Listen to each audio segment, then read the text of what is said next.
Hadirin, kita akan sambut orang yang luar biasa, sosok yang begitu dinantikan hari ini. Kita akan bersama-sama masuk kepada talk show berjudul The Secret Behind Building a Trillion Skincare Brand Through Social Media. Please welcome and join to the stage our moderator, Bapak Samuel Chris, yang ada di depan. Kita berikan tepuk tangan sekali lagi. Dan speaker kita, Dr. Richard Lee, Mars American Academy of Aesthetic Medicine, founder of Athena Group. Boleh kita berikan tepuk tangan sekali lagi sambil kita menantikan Dr. Richard Lee yang sudah siap untuk membagikan banyak materi dan juga pembelajaran yang bermanfaat untuk setiap student Sifluencer Summit 2025.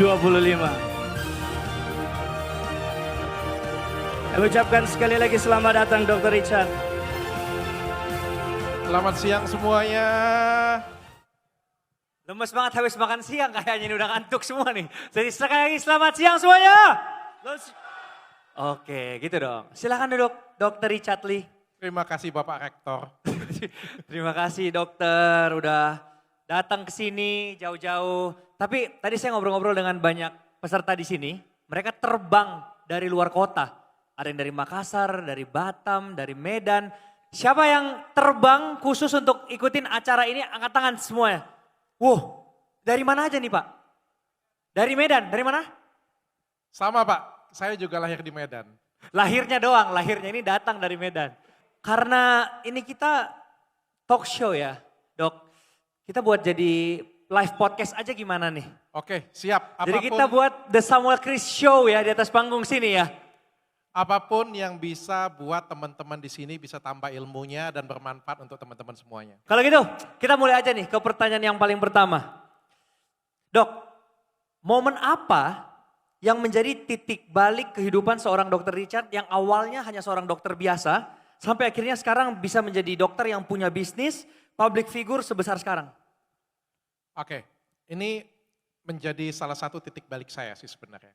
Di tahun 2018, tahun 2021, saya salah satu dokter terkenal di Indonesia. Mungkin di sini beberapa mungkin sudah lupa, tapi saya salah satu dokter yang terkenal dan salah satu dokter yang paling dicari di Indonesia. Dulu itu menjadi kebanggaan saya. Ketika ada orang, saya kan tinggalnya di Palembang, bukan Jakarta. Jadi ada orang yang terbang dari Sulawesi, terbang khusus ke Palembang, cuma mau ngobatin mukanya ketemu dengan saya. Itu sesuatu hal yang anugerah yang luar biasa bagi saya. Kita dicari-cari orang, dielu-elukan orang. Dokter Richard dokter yang hebat. Kami terbang loh dari Irian Jaya, cuma pengen ketemu dokter Richard. Pada suatu hari, saya duduk di kantor saya, terus saya bertanya pada diri saya, kalau hari ini saya ngerjakan pasien dan saya capek, berapa pasien yang bisa saya kerjakan hari ini? Cuma 20 pasien. 20 pasien itu sudah mengas-mengas. Sesak napas, capek. Pada waktu itu saya bilang, saya punya dua opsi sepertinya. Yang pertama, saya tetap jadi dokter seperti sekarang, di mana saya dielu-elukan orang, saya dokter yang hebat, tangan saya bagus, trainer yang hebat, atau saya harus menjadi dokter trainer, saya harus ajarin dokter-dokter saya harus bimbing dokter-dokter saya, dan saya harus fokus di media sosial, tapi saya harus meninggalkan predikat dokter yang hebat tadi. Something di dalam diri saya gak mau. Ada ego dalam diri saya. Kalau saya ngajarin Samuel Chris sebagai seorang dokter, saya pasti gak, kalau ada pasien yang bilang, dok, hebat mana dokter Richard atau dokter Samuel? Dalam hati saya pengen saya ngomong, tentu saja hebat saya. Orang saya yang ngajarin dia. Melunakkan ego saya itu sangat sulit sekali. Tapi ini pelajaran untuk kita sama-sama. Pada waktu itu, saya memutuskan saya nggak mau 20 pasien sehari. Saya mau 2.000 pasien satu hari. Dan untuk capai 2.000 pasien satu hari, saya butuh 50 orang seperti Dr. Richard. Nggak bisa satu Dr. Richard melayani 2.000 orang. Saya butuh 50 orang yang skillnya sama seperti Dr. Richard. Dan saya putuskan pada waktu itu, saya akan berhenti menjadi dokter, saya akan tinggalkan predikat dokter yang hebat, dokter yang luar biasa, saya akan berkorban dengan berbicara bahwa Samuel Chris adalah dokter yang saya training dan dia jauh lebih hebat daripada saya. Dokter Gracie Nambela, dokter saya di Medan, adalah dokter yang lebih hebat dari saya. Saya yang training, bahkan menurut saya dia lebih hebat dari saya. Dokter Vera Susanti menurut saya lebih hebat daripada saya.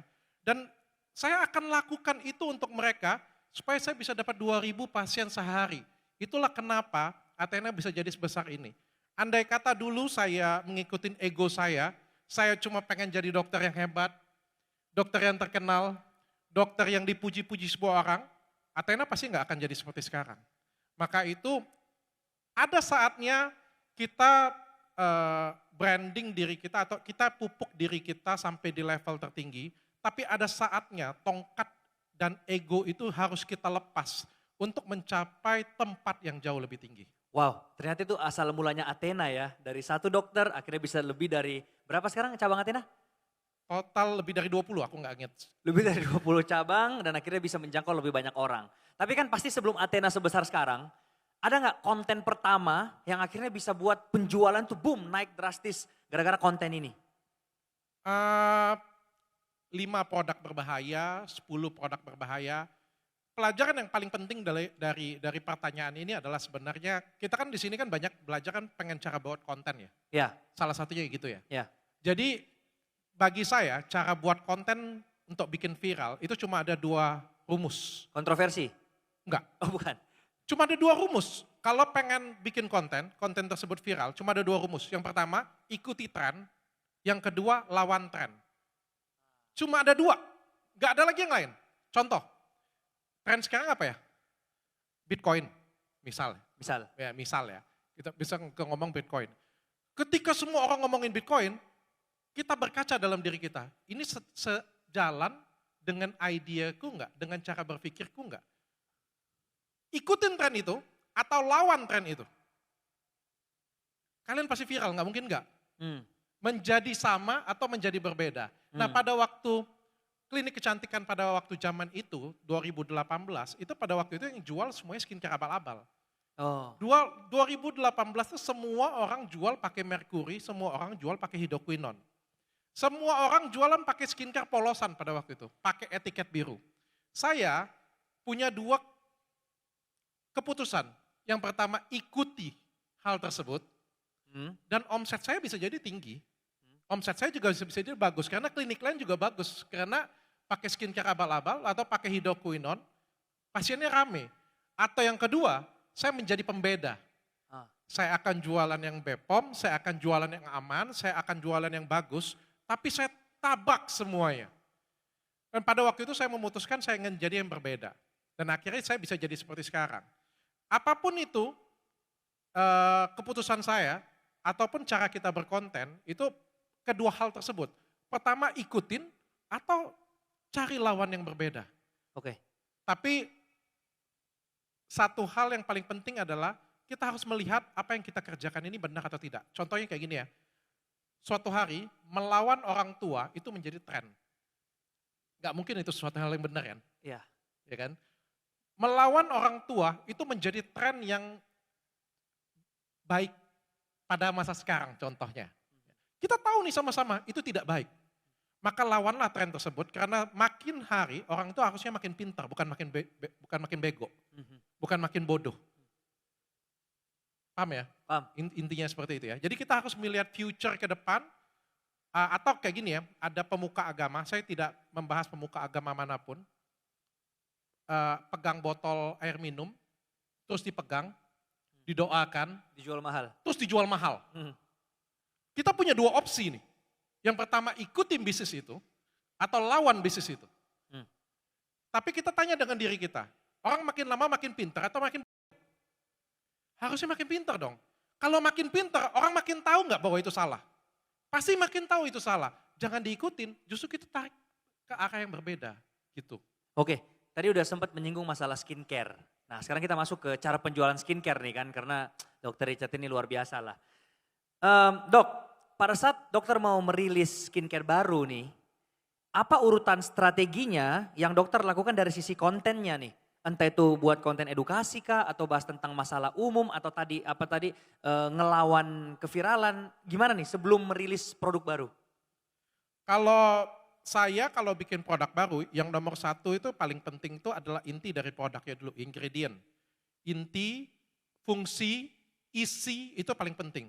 Berbeda dengan ketika kita mengiklankan. Kalau kita mengiklankan, maka yang nomor satu bukan isi. Tapi nomor satu kalau di Indonesia ya, maka adalah gimmick. Iklan itu berbeda dengan yang asli. Contoh, apa ya? Saya pikir nggak usah dikasih contoh lah ya, semua orang juga pasti tahu ya. Film nih, mau sebagus apapun film di bioskop, pada akhirnya yang bikin viral film tersebut, yang bikin tonton film tersebut adalah gimmicknya.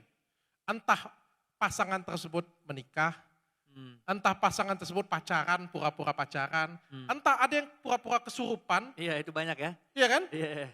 Itu nggak ke film loh, itu nggak ke film. Tapi at the end of the day, orang kan akan nonton filmnya.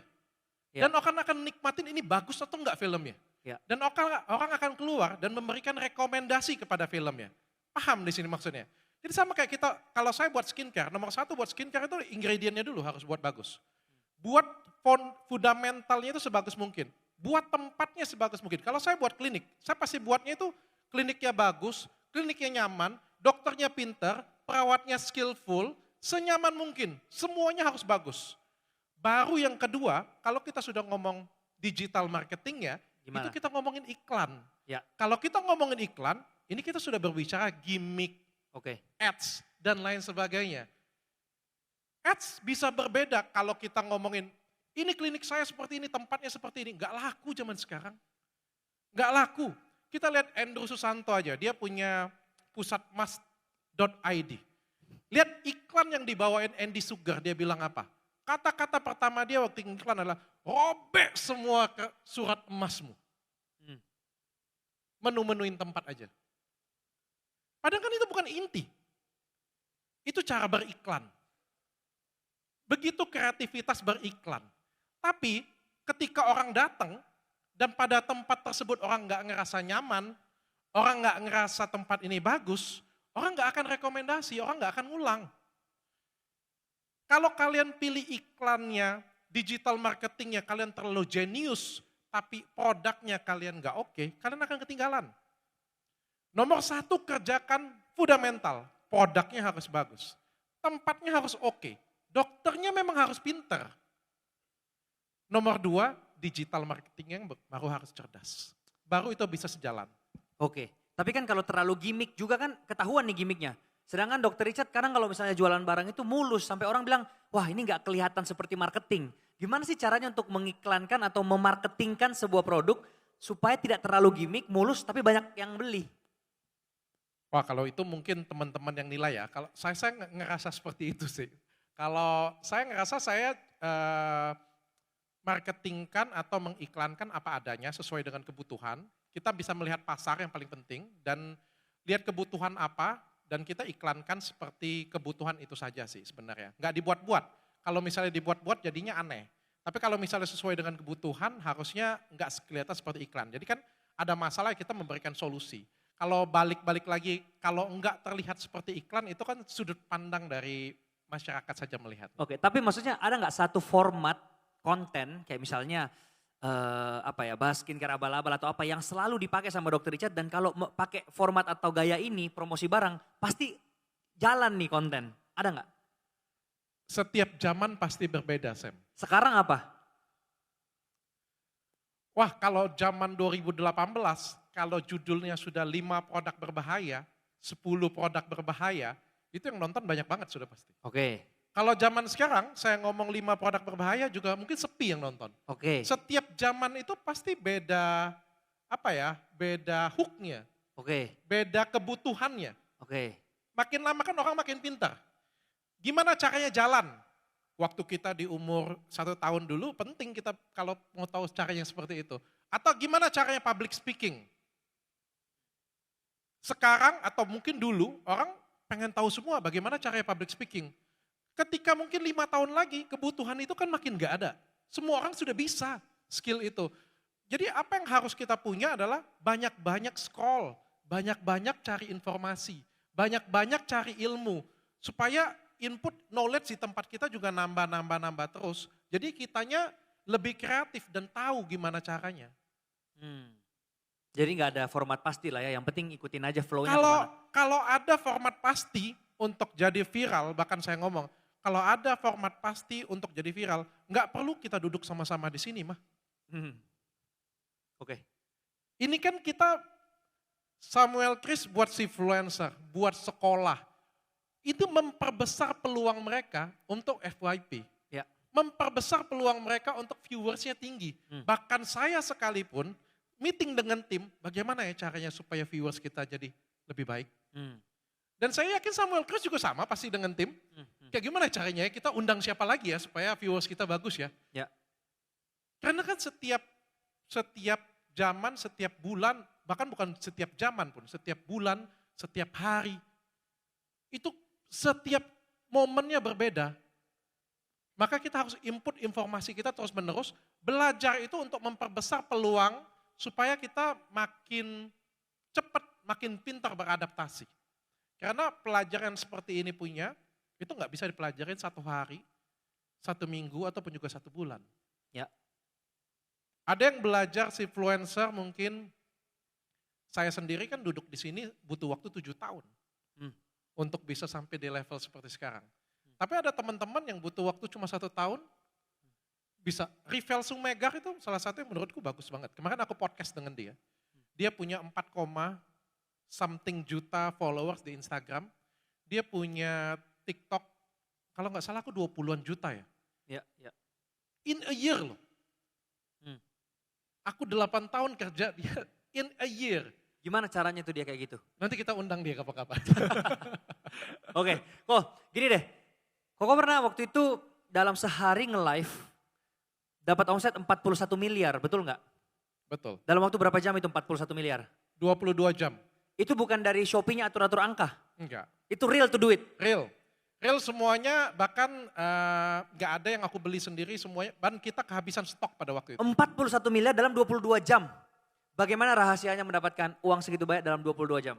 Aku bertanya dalam diriku, apa rahasianya aku mendapatkan 41 miliar jualan dalam 22 jam. Setelah aku pandang-pandang, setelah aku pikir-pikirkan, ternyata jawabannya adalah karena aku beruntung. Oke. Enggak benar. Jangan sampai marah nih yang udah bayar tiket di sini nih, jawabannya cuma beruntung nih. Gimana? Karena aku beruntung, aku punya istri yang cantik. Aku beruntung, aku punya istri yang ngajarin aku buka klinik kecantikan.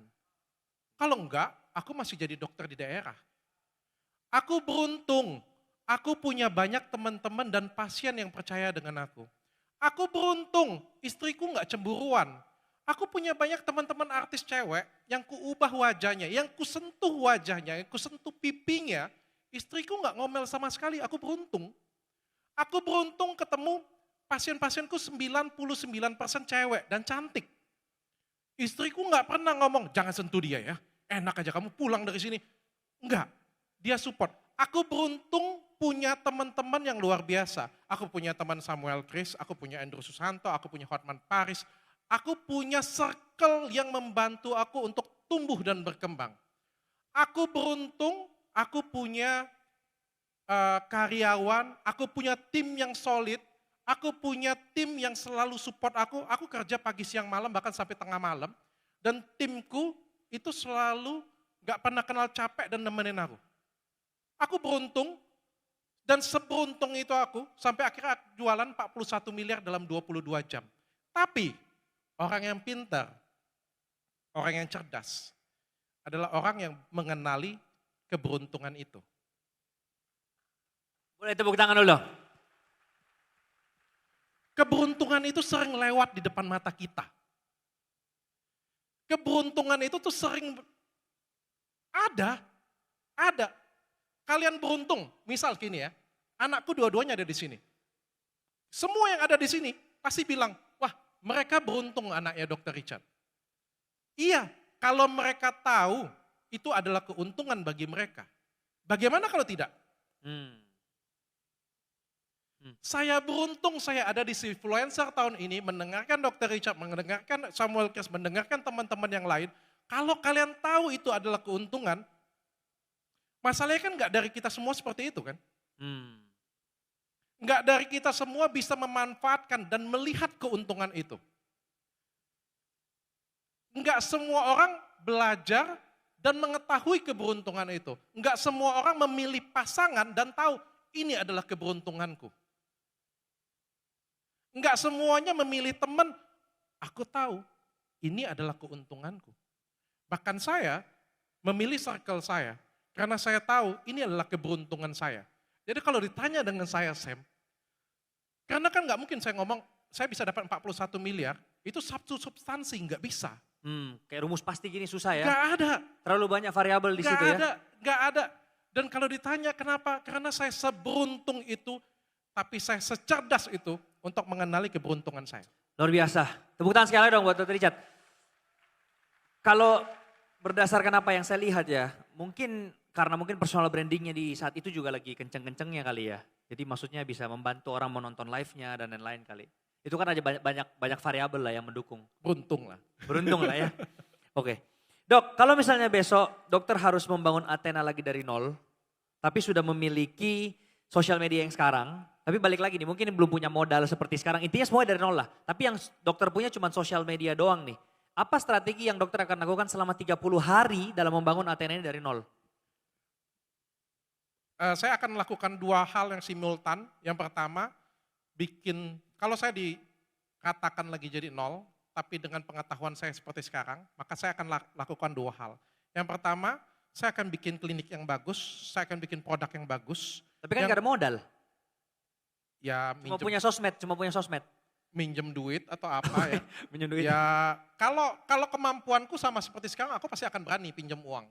Oke. Kalau kemampuanku sama seperti sekarang ya. Oke. Jadi kamu menghilangkan semua apa yang kupunya, tapi kamu tidak menghilangkan isi kepalaku, maka apa yang kulakukan, pertama aku akan pinjam uang, aku akan bikin klinik, bikin produk yang bagus, ini supaya cepat catch up-nya. Yang kedua, aku pasti akan konten.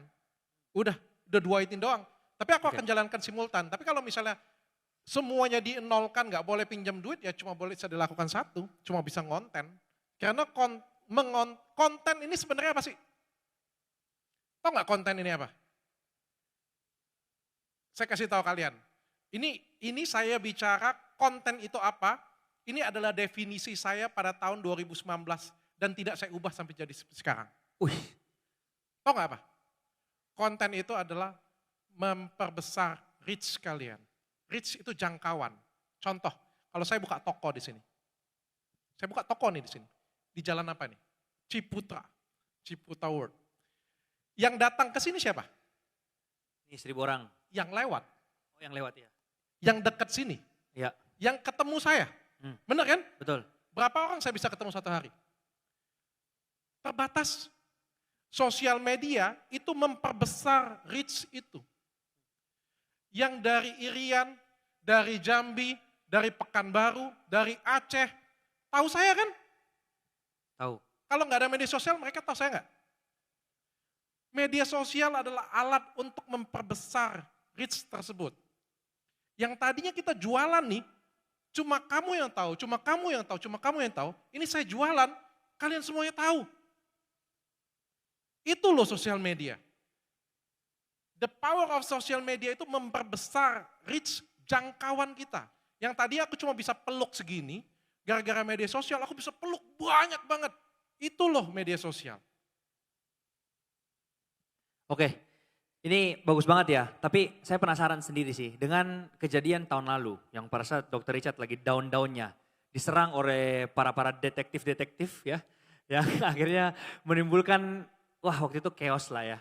Bagaimana sih caranya maksudnya biar Dr. Richard ini tetap waras, tetap bisa produktif dan terus maju sampai akhirnya di titik sekarang bisa bangkit dari keterpurukan itu?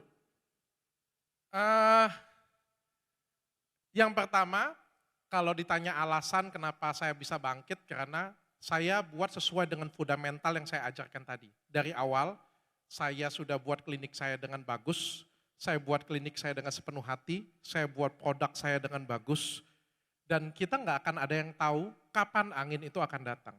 Semua pengusaha yang ada di sini, semua teman-teman yang ada di sini, kita nggak bisa tebak kapan musibah itu datang, kapan masalah itu datang. Tapi percayalah dengan saya satu hal. Tuhan itu tidak pernah mengkhianati umatnya. Kalau kalian memang buat bagus, orang tetap akan nilai bagus. Kalau saya memang pintar, saya punya isi, saya memang sesuatu, mau kalian bilang saya sekalipun, saya tetap punya isi. Emas dimanapun tetap emas dimanapun berada. Mau kalian taruh di kloset, mau kalian taruh di bawah meja, emas tetap emas.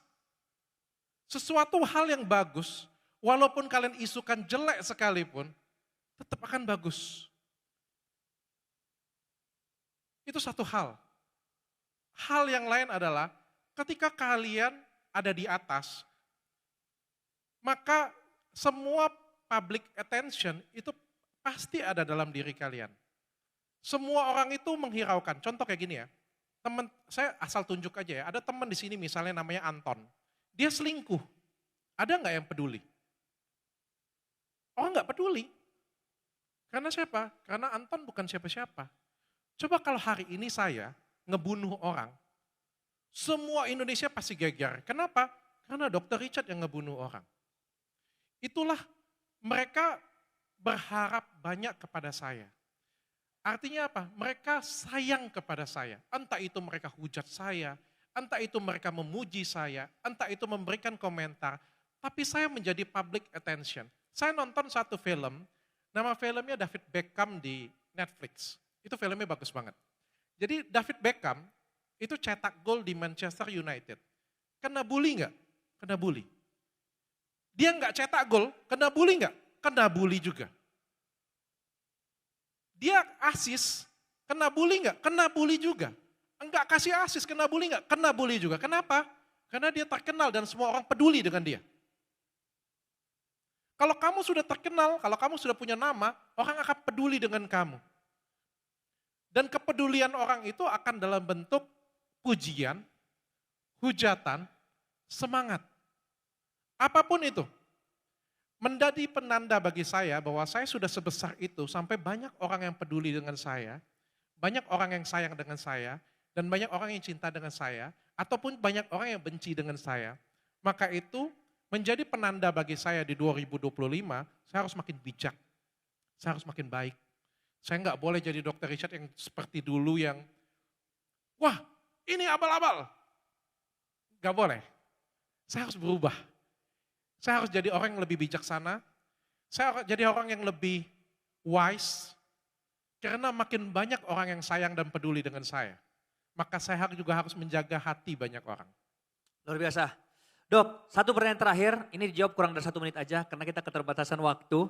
Apa satu hal yang kalau 1000 orang di dalam ruangan ini lakukan besok, hidup mereka berubah selama-lamanya? Beli handphone, belajar konten. Di? Enggak, bercanda. Oke, berarti itu ya. Beli handphone, semua udah punya handphone, mulai konten besok. Karena apa? Itu akan membuat jangkauan kalian lebih luas dan hidup kalian bisa berubah untuk selama-lamanya. Sekarang kita punya 10 menit terakhir untuk sesi Q&A.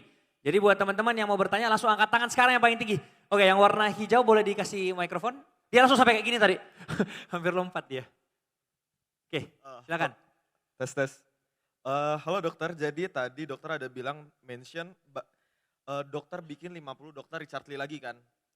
Gimana caranya nge-training 50 dokter Richard Lee dan mencari orang yang tepat? Seperti contohnya dalam bisnis saya jago dalam pitching dan negosiasi. Tapi saya sulit untuk mencari orang yang tepat untuk menjadi kopi diri saya. Pertanyaan bagus. Tepuk tangan dulu dong, tepuk tangan buat. Siapa namanya tadi? Fareli Hyuska. Itu pertanyaan yang sangat bagus sekali. Dulu pada zaman dahulu kala, 2018 lah, nggak kalah banget. Pada zaman dulu, semua dokter tuh pelit ngajarin. Kenapa pelit ngajarin? Takut dokternya pinter. Jadi kalau ngajarin, dokternya cuma boleh apa? Konsultasi, ngoles peeling. Diajarin suntik nggak? Dia ngajarin fillernya. Takut, ownernya takut dokternya lebih pintar. itu terjadi di semua profesi. Profesi pengacara. Saya nggak tahu profesi kalian. Termasuk kalian takut ngajarin orang karena kalian takut anak buah kalian itu lebih pintar daripada kalian. Padahal itu tidak akan pernah terjadi. Tidak akan ada orang yang kekurangan dengan memberi. Semakin memberikan, semakin kalian kaya. Semakin kalian ngajarin, semakin kalian pintar. Saya nggak pernah ngajarin dokter saya, terus saya ngerasa saya lebih baik dari dia. Kenapa? Kalau saya ngajarin dia, saya gengsi. Saya pengen lebih pintar, saya belajar jauh lebih banyak. Tapi saya curahkan semua ilmu pengetahuan saya ke dia. Dan saya selalu bilang, kamu harus lebih pintar daripada saya. Padahal pas dia lebih pintar, saya jauh lebih pintar lagi dari dia. Tapi semua saya serahkan kepada mereka tanpa saya kurangin sedikit pun. Dan saya pastikan ketika saya berikan semuanya kepada mereka, hati saya kasih ke mereka. Kita ini budaya orang timur. Kalau saya kasih hati ke mereka, nggak mungkin orang tersebut, ya kalau orang tersebut jatuhin saya ya kelewatan juga ya. Tapi saya juga akan memberikan sesuatu hal yang layak untuk dia. Saya kasih apa? Saya kasih gaji yang layak. Saya kasih dia insentif yang layak. Saya kasih dia hak yang layak. Sehingga apa? Dia tidak merasa dia diperbudak saya. Dia merasa ini orang luar biasa ngajarin saya. Ini orang buat saya jadi titik seperti sekarang. Saya berhutang dengan dia dan saya dapat suatu hal yang layak dari dia. Bahkan lebih layak daripada saya buka sendiri. Bagaimana orang tersebut bisa mengkhianati kalian? Saya tanya bagaimana caranya orang tersebut bisa mengkhianati kalian? Kalau kalian lakukan itu dari hati kalian. Tapi kalau kalian pelit nih. Ah, ya ini jangan ini. Ini jangan nih, skill ini jangan nih. Nanti dia pintar nih. Emang lu pikir mereka nggak ngerti? Mereka tahu. Ini orang pelit nih. Ini orang, enakan buat sendiri aja. Pasti seperti itu. Dan saya lihat hampir di semua profesi ngajarin tidak dengan sepenuh hati. Kalian pengen dapat Dr. Richard, 50 Dr. Richard Lee, caranya ajarin dengan sepenuh hati. Wow, luar biasa, tepuk tangan dulu dong. Boleh di sisi sini ya. Thank you Sam dan Dr. Richard. Nama saya Hendy. Menyambung ke pertanyaan sebelumnya, tadi kan dikatakan dokter kita memberikan hati kepada next 50 Dr. Richard. Yang jadi pertanyaan saya adalah pengalaman dokter bangun bisnis, apakah pernah dokter dalam tanda kutip merasa dikhianati? Kalau pernah, bagaimana dokter bangkit dari trauma tersebut sehingga tetap sepenuh hati memberikan edukasi ataupun mengangkat seseorang untuk menjadi next Dr. Richard. Thank you. Pak, kasih itu mengalir dari atas ke bawah. Air itu mengalir dari atas ke bawah. Kasih orang tua itu mengalir dari atas ke bawah. Tidak pernah mengharapkan sesuatu.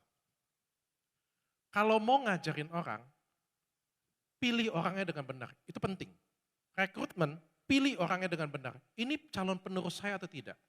Ini orangnya punya dedikasi atau tidak? Ini orangnya punya attitude atau tidak? Lebih dari situ, itu bukan urusan kita. Suatu hari dia mengkhianati kita, jangan ambil hati. Itu bukan urusan kita. Kasih kita sudah mengalir dari atas ke bawah. Percayalah, Tuhan akan kasih rezeki lebih besar lagi yang jatuh kepada kita. Dengan prinsip seperti itu kamu nggak akan trauma. Dengan prinsip seperti itu kamu akan dapat kasih sayang yang tulus dari karyawan kamu.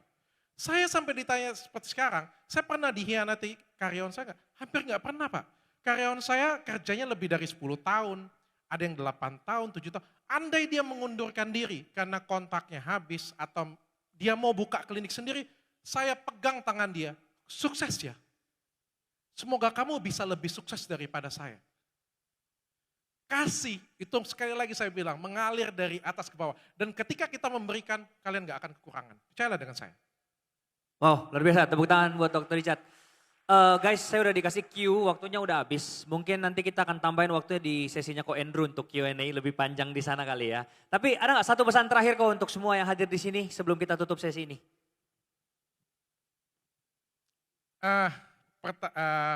Saya selalu mengulang-ulang kata-kata saya sih ya. Tips untuk anak-anak muda. Untuk kalian semuanya, jangan pernah incar uang. Kalau kalian ngincar uang, kalian pasti akan tersesat. Ini quote saya dari tahun 2014 kali ya, sampai sekarang. Kalau kalian incar uang, kalian salah alamat. Kalian buat prestasi, kalian buat karya. Kalau kalian buat karya, kalau kalian buat prestasi, insya Allah uang yang akan kejar kalian. Oke, tepuk tangan sekali buat Dr. Richard. Baik, boleh kita berikan tepuk tangan sekali lagi. Kami ucapkan terima kasih kepada Bapak Rektor dan Dr. Richard. Mohon bisa bangkit berdiri bersama-sama. Dan kepada Bapak Joy untuk berada di atas panggung untuk memberikan plakat bersama dengan Bapak Samuel Chris. Baik, apabila tidak ada untuk perwakilan, kami ucapkan banyak terima kasih kepada Dr. Richard Lee yang telah membagikan ilmunya untuk kita semua. Plakat bisa diberikan dan juga berfoto bersama-sama.